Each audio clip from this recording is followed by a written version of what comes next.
Today I'm going to try to give you a short and quick definition of the following terms. So in a line segment, let me draw that first. A line segment is a piece of line that has two endpoints. If this is A and this is B, it has two endpoints. That's a segment, and on the ACT you'll see just a little line on top like that. Now if it's a line that has no endpoints, this on the ACT will be depicted and you'll have your little arrowheads, which means that it will go on forever and ever. A ray has one endpoint and doesn't end at the other piece. So again, this would be depicted as AB, and then it would have a line and an arrowhead at the end of B to show that it goes on forever that way. If you had AB and your line segment went where your arrowhead would pointed like that, it would be B and A, and then the ray would point the other way. A vertex, again, the pictures probably will paint the best picture. If you have an angle CAB, A would be considered the vertex. Acute angle is an angle between 0 and 90 degrees. An obtuse angle is an angle that is big, so think of that as in between 90 and 180. A right angle is an angle that equals 90 degrees. So some of these definitions, I think sometimes a picture will paint a better picture. Supplementary angles are angles that add up to 180, and complementary are angles that add up to 90 degrees. So how do I keep this in track? Supplementary and complementary. Complementary is before supplementary, and 90 degrees is less than 180. We talked about that before when we did domain and range. Remember, domain and range are your X and Y values, which are also in alphabetical order. Perpendicular are lines that form a 90 degrees. Vertical angles corresponding alternate interior. These I'm going to depict in the picture below.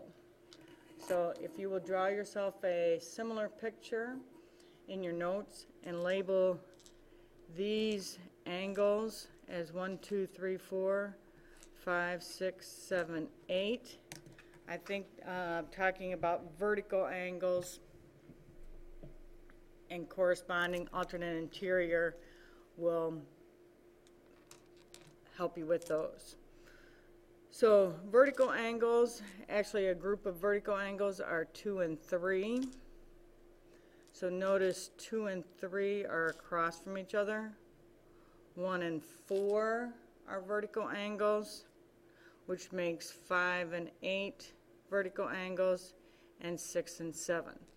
So as far as definitions go, I would say that those are angles across from each other, and notice that vertical angles are equal to each other. So sometimes on the ACT they'll give you an angle, let's say 50 degrees, and then ask you about angle 3, and 3 would also be 50 degrees. Corresponding angles, let me give you corresponding angles. Corresponding angles are angles that are in the same position. So what I mean by same position, if I look at this angle 2 again, I would talk about this angle 2 as being the upper right hand angle in these 4 angles. So angle 6 would be the upper right hand of these 4 angles. So 2 and 6 would be corresponding angles. What's in the same position as lower left? 3 is also in the lower left. So 3 and 7 are corresponding, which means 1 and 5 are corresponding, and 4 and 8 are corresponding. And again, if you look at these angles are equal to each other. Number 12 is alternate interior angles. So let's think about what we mean by alternate, and then also the word interior. So interior are the inside angles. So what do I mean by the inside angles in this picture? I'd be looking at the angles that are inside. Exterior would be 1, 2, 7, and 8, but the interior are 3 and 4 and 5 and 6 in this picture. And then alternating means opposite. So 3 and 6 are alternate interior, and so are, in our picture, 4 and 5. So again, notice that these are also equal to each other. Parallel lines, you probably know, are lines that do not intersect.